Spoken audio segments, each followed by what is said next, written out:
Good morning. We're actually camping this morning and enjoying the beautiful calls of the birds. I'm not very used to holding my phone, so bear with me as I'm trying to do that and pay attention to my word. Beautiful morning. So very thankful for God and what He's doing, and what He continues to do, and how He continues to see us through. So today I wanted to just talk a little bit about modesty and kind of what I pull from in the Word to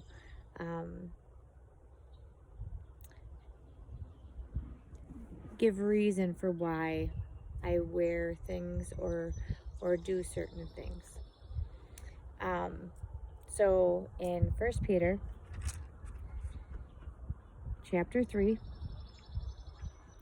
verse 2 through 4, it's talking about wives. It doesn't have to just be wives, but this is specifically right now for wives.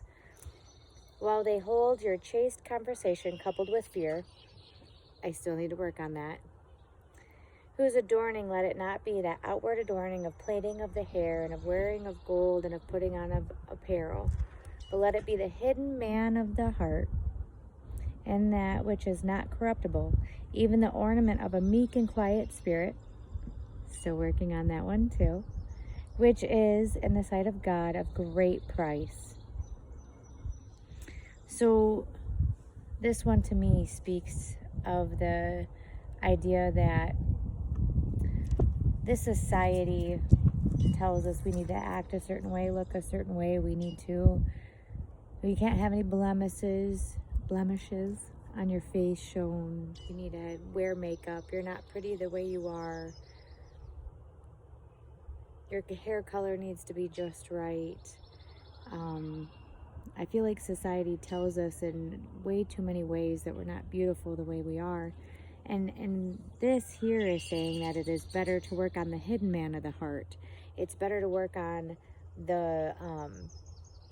your countenance. It's better to work on your communication. Wow, they are really close right now. It's better to work on how you react to others. It's better to work on that inner man. It's better to work on your heart. Not a lot of people do that anymore. They say what they want to say. They act like they want to act. But really, there's a beauty in not saying the first thing that comes to your mind. There's beauty in not judging somebody because of what they're doing or wearing. There's beauty in working on this inner man. That's beautiful. The outward appearance should not matter as much as working on the inner man. And the other thing that I pull from that I absolutely love is in Isaiah 53 when it's talking about Jesus. For he shall grow up, so 53 verse 2, I think to 3. For he shall grow up before him as a tender plant, and as a root out of dry ground. He hath no form or comeliness, and when we shall see him, there will be no beauty that we should desire him. He is despised and rejected of men, a man of sorrows and acquainted with grief, and we hid, as it were, our faces from him. He was despised, and we esteemed him not. Jesus wasn't a man that stood out and people were like, oh, he's gorgeous. It talks about the first king, Saul. He was a head above the rest, and he was, great to look upon. Jesus didn't come like that. Jesus didn't come beautiful in what we would see today.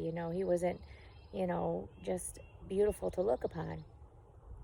It says that he came in a form of comeliness, which, again, King James Version. I should probably look up the other version to see what they say. He wasn't anything to look upon, though. There was no beauty that we would desire him. It was the inner man.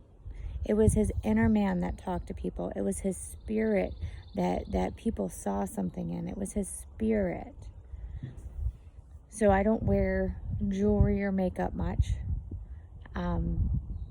because I don't want to be from this world. I don't want to be told that I'm not beautiful the way I am. We are beautiful without the makeup. We are beautiful without the jewelry. We are beautiful because the spirit within us. That's what makes us beautiful.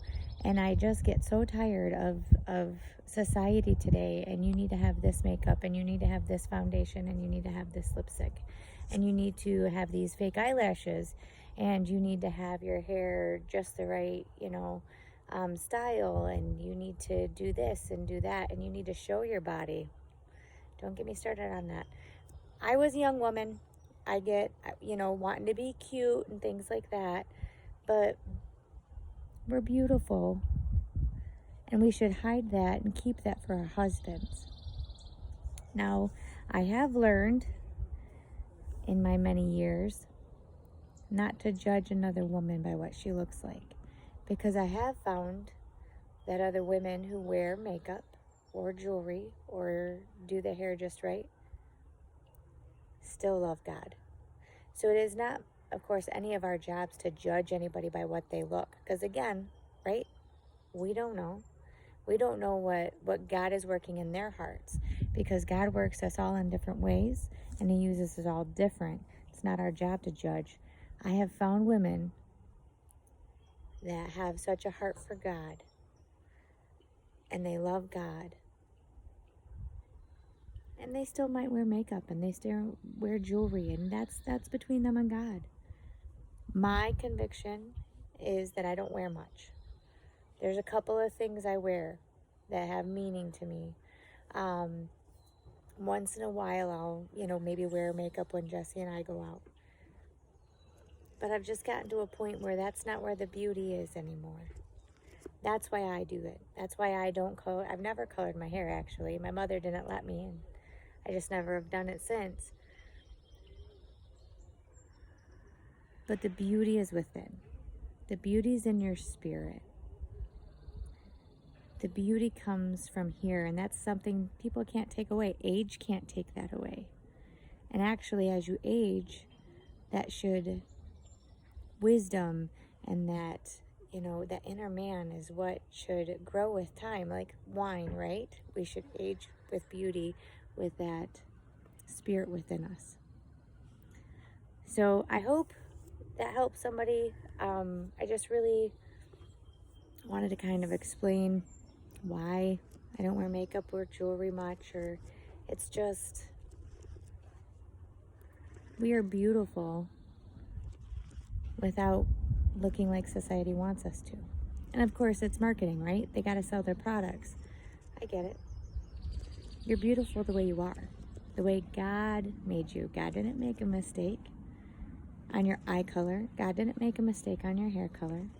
God didn't make a mistake on you. And I think all too often we buy into the lies of this world. And I get it. For some women, it is self-care. Do what you got to do. Take care of yourself. But remember, God didn't make a mistake on you. He didn't make a mistake on anything about you. So I just pray that you're blessed today. Enjoy your coffee. God bless.